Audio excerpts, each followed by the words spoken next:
दुनिया के सबसे प्राचीन शहर से लेकर हमारे शरीर के भीतर छिपे अत्यंत गहरे योगिक रहस्यों तक आज के इस दिलचस्प विश्लेषण में हम एक कमाल की यात्रा पर निकलने वाले हैं। श्री श्री आनंद मूर्ति जी की शिक्षाओं और उनके महान ग्रंथ नमः शिवाय शांताय से प्रेरणा लेते हुए आज हम काशी और काशीनाथ के वास्तविक अर्थ को समझेंगे। ये महज एक भौगोलिक स्थान की कहानी नहीं है, बल्कि उस आध्यात्मिक प्रकाश की खोज है जो सदियों से हमारे ही भीतर मौजूद है। तो चलिए बिना किसी देरी के शुरू करते हैं। सबसे पहले बात करते हैं शिव की दो प्राचीन राजधानियों की, जिन्होंने मानव समाज की आधारशिला रखी। काशी की गहराई को समझने के लिए हमें उस दौर में जाना होगा जब शिव के मार्गदर्शन में समाज का निर्माण हो रहा था। जरा सोचिए, उस समय की प्रशासनिक व्यवस्था कितनी शानदार रही होगी। कार्यों को सही ढंग से चलाने के लिए शिव का पूरा साम्राज्य मौसम के अनुसार दो राजधानियों में बटा हुआ था। गर्मियों में जब मौसम अनुकूल होता था तो उनकी राजधानी हिमालय की ऊंचाइयों पर स्थित कैलाश पर्वत हुआ करती थी। लेकिन सर्दियों में जब पहाड़ों पर बर्फ जम जाती और जीवन कठिन हो जाता था, तब उनका मुख्य केंद्र बन जाता था गंगा के तट पर बसा काशी, जिसे आज हम उत्तर प्रदेश में देखते हैं। और ये बात तो हम सभी जानते हैं कि उन्हीं प्राचीन समय से लेकर आज तक काशी दुनिया की सबसे पुरानी और निरंतर बसी हुई नगरी के रूप में शान से खड़ी है। ये सिर्फ एक शहर नहीं है, ये भारत का सबसे बड़ा और चिरस्थायी आध्यात्मिक केंद्र है। चूंकि स्वयं शिव इस महान नगरी के अधिष्ठाता देव के रूप में यहाँ विराजमान रहे, इसीलिए उन्हें काशीनाथ या काशीपति कहा जाने लगा। ये तो हुई उस भौतिक काशी की बात जिसे दुनिया सदियों से मानती आ रही है। लेकिन अब आते हैं एक बहुत ही अहम पड़ाव पर। काशी का वास्तविक अर्थ क्या है? चलिए अब मैप से थोड़ा आगे यानी भीतर की ओर चलते हैं। इस शहर का ऐतिहासिक महत्व तो अपनी जगह है, लेकिन जब हम काशी शब्द की जड़ों को कुरेदते हैं तो एक पूरी तरह से नया नजरिया सामने आता है। यह नजरिया हमें बाहरी दुनिया से हटाकर एक छिपी हुई आंतरिक वास्तविकता की तरफ ले जाता है। दरअसल संस्कृत की मूल धातु कश का मतलब होता है अति उज्जवल ज्योति या एक बेहद चमकीला दिव्य आध्यात्मिक प्रकाश।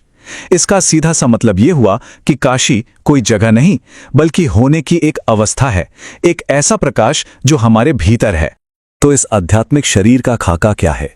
आइए योगियों के इस आंतरिक आश्रय को समझते हैं। एक साधक या योगी के लिए ये चमकचमाता हुआ आध्यात्मिक प्रकाश कोई ऐसा डेस्टिनेशन नहीं है जहां हम ट्रेन या फ्लाइट लेकर पहुंच सकें। ये एक बेहद पवित्र और गुप्त जगह है जो पूरी तरह से हमारी अपनी शारीरिक और सूक्ष्म रचना के भीतर स्थित है। तो आखिर ये वास्तविक काशी है कहां? इसे समझने के लिए 3 आसान से चरण हैं। पहला, भौहों के बीच स्थित अपने आज्ञा चक्र को पहचानना। दूसरा, सिर के सबसे ऊपरी हिस्से पर स्थित सहस्त्रार चक्र को जानना। और तीसरा, सबसे निर्णायक कदम, इन दोनों चक्रों के बिल्कुल बीचों बीच स्थित उस अत्यधिक चमकीले और प्रकाश में बिंदु को खोजना। योगियों के अनुसार हमारे सूक्ष्म शरीर में ठीक यही वो जगह है जिसे सच्ची काशी कहा जाता है। और देखिए, ये कोई हवाई बात नहीं है। श्री श्री आनंद मूर्ति जी के महान ग्रंथ नमः शिवाय शांताय में बड़ी गहराई के साथ ये प्रमाणित किया गया है कि आज्ञा और सहस्त्रार चक्र के बीच मौजूद यही उज्जवल और ज्योतिर्मय बिंदु असल में वास्तविक काशी है। ये ज्ञान सच में कमाल का है, क्योंकि ये हमारा ध्यान पूरी तरह से बाहर से समेटकर हमारे अपने भीतर की ओर मोड़ देता है। चलिए अब इस विश्लेषण के आखिरी हिस्से की तरफ बढ़ते हैं, परम मुक्ति का रहस्य और उस प्राचीन मिथक की असल सच्चाई। जब हम इस आंतरिक योगिक भूगोल को एक बार समझ लेते हैं ना, तो भारतीय इतिहास के सबसे मशहूर और शायद सबसे ज्यादा गलत समझे जाने वाले आध्यात्मिक वादों में से एक का अर्थ बिल्कुल साफ हो जाता है। हम सब ने सदियों से चली आ रही वो मान्यता जरूर सुनी होगी कि काशी नगरी में प्राण त्यागने वाले को निश्चित रूप से मोक्ष मिल जाता है। ऐसा माना जाता है कि यहां अंतिम सांस लेने से पुनर्जन्म का वो अंतिम चक्र हमेशा के लिए खत्म हो जाता है। लेकिन जरा रुकिए, यहां एक बहुत ही गंभीर सवाल खड़ा होता है। आखिर कौन सी काशी? मोक्ष के इस बड़े दावे को गहराई से समझने के लिए हमें खुद से पूछना होगा कि मुक्ति का वास्तविक स्थान क्या सच में कोई बाहरी शहर हो सकता है? यहीं पर सबसे बड़ा सत्य उजागर होता है। असली मोक्ष या मुक्ति महज उत्तर प्रदेश के एक शहर में भौतिक रूप से शरीर छोड़ने से नहीं मिलती, बल्कि परम मुक्ति तो तब मिलती है जब कोई व्यक्ति अपने जीवन के अंतिम क्षणों में अपनी पूरी चेतना और अपने मन को उस चमकीले आंतरिक बिंदु यानी सच्ची काशी पर एकाग्र कर लेता है। शरीर छोड़ते समय अपनी चेतना को उस दिव्य प्रकाश में विलीन कर देना ही वास्तविक मोक्ष है।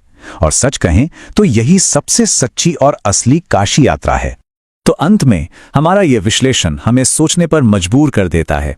अगर सच्ची काशी महज एक आंतरिक प्रकाश और चेतना की अवस्था है जो पूरी तरह से हमारे ही मन और शरीर के भीतर बसी है, तो फिर हम मोक्ष को बाहर कहाँ खोज रहे हैं? क्या शांति और मोक्ष के लिए दुनिया भर में भटकने की जरूरत है, या फिर वो परम तीर्थयात्रा हमारे ही भीतर शुरू होने का इंतजार कर रही है? जरा सोचिएगा।